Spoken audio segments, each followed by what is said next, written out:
Now we are moving to the third speaker, Badrus Sholeh, Ph.D. Currently, Dr. Badrus is Vice Dean of Student Affairs of UIN Syarif Hidayatullah, Jakarta. He got a master's degree from Australian National University, Canberra, and doctorate degree from Deakin University, Australia. His main interests and researches are in international security, counter-terrorism, and international conflict. Dr. Badrus, thank you very much for joining us today. Thank you. Now I'm handing it over to you, please. Thank you, Mbak Tika. Good afternoon, everybody. I will present on the issue of the role of women of the Islamic State during the pandemic era, and this is among important issue on the transformation of the Islamic State during the COVID-19 pandemic. It's important to understand the development or how female is important aspect or important element of the Islamic State. It's very different from the period of Al-Qaeda or Jamaah Islamiyah in Southeast Asia. Women in Southeast Asia, most especially in Indonesia, have a role not only in strategic but also in tactical aspects. Women, could you move to next slide, please? Okay. So this is the statement in Telegram of the ISIS called Akhwat Ghurabat. They say that if you do not go for jihad qital, fight for war, we female will go to join. So they have role in provoking men, provoking the male fighters to continue fighting, to continue terrorist operation, fight against police, against government, including against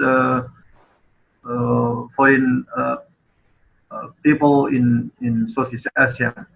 And among their target currently is Chinese workers too. So, and the role of women is very, very important in recruitment, also in protecting their community. I will talk later how they have strong, very important, very pivotal role in managing resilience among the community. My interviews to the wife of Mujahideen, the wife of jihadis of Jamaah Islamiyah, she said that I prefer my husband to join for war on behalf of Islam, or go to Papua to fight against Christians there, than seeing him at home. This is statement of wife of Jamaah Islamiyah commander, and the commander already imprisoned for twice in Poso and in Jakarta, and she managed the family by herself, feeding 3 children, and while her husband at the prison. So many ISIS women have a very important role here, because more than 500 of ISIS, after the bombing of church in Surabaya, arrested, and women have role in managing the family, providing fund for raising their children, and this is an important role of women leadership in the Islamic State. For ISIS, COVID-19 is a punishment from God for the West, including for the Chinese. However, Muslim of the Islamic State have to aware and avoiding the area of pandemic, including Europe and some area of pandemic. Women have women of the Islamic State have a very important role. They protect the community from economic crisis by welcoming male members to work at home industry managed by women community. Next slide, please. Okay, I will talk about how women, which is in my chapter in book of gender and international relations, women from Southeast Asia comprise only 13% of total around 1,000 fighters Islamic State in Syria and Iraq. It is the proportion is probably number 7. The first is East Asia, Europe, and Southeast Asia is number 7. But the number is only 120. It's not so many compared to other area, but when they return to their home country, to Indonesia, to Malaysia, to Philippines, they have important leadership role in the community. So women, for example, during during this COVID-19 pandemic, they posting many important, for example, in Telegram, they say that see government or state are very weak now. So take advantage and carry out amaliyat. Amaliyat means terrorist operation as according to your capability. Do something good which will benefit to you and others for the sake of Allah. This is the posting in ISIS Telegram. So women always support men and including themselves, because many women in Southeast Asia, especially in Indonesia, they have already take suicide bombings in Indonesia, including in the Philippines as well. Another important aspect is the rise of recruitment in Eastern Indonesia during this pandemic. This is like a routine or response of conflict. When the conflict in Poso, conflict in Ambon and other area, ISIS recruits more than normal season. So during this pandemic, they have reason to recruit more. They build humanitarian actions for recruitment. They have fundraising from the community on behalf of fundraising for the pandemic. So the returnees of the Islamic State, around 100 of them, mostly women and children, they are rehabilitated in the government center.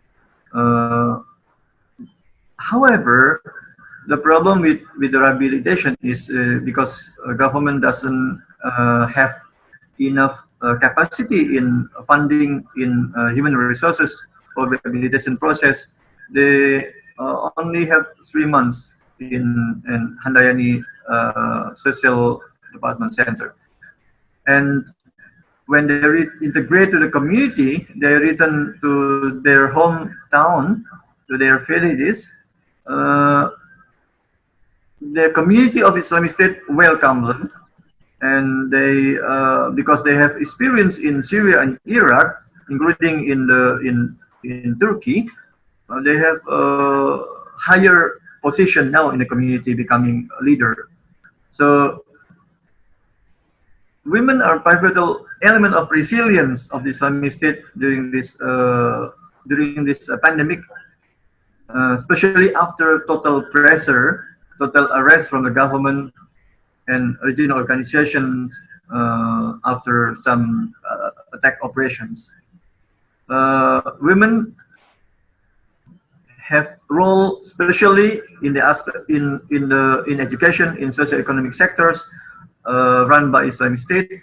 They welcome male members who lost their job to work in restaurant, in laundry, in tailor, in teaching, run by Jamaah Ansarud Daulah, affiliation of the Islamic State in Indonesia. And women have leading role in these economic sectors. Okay, next slide, please.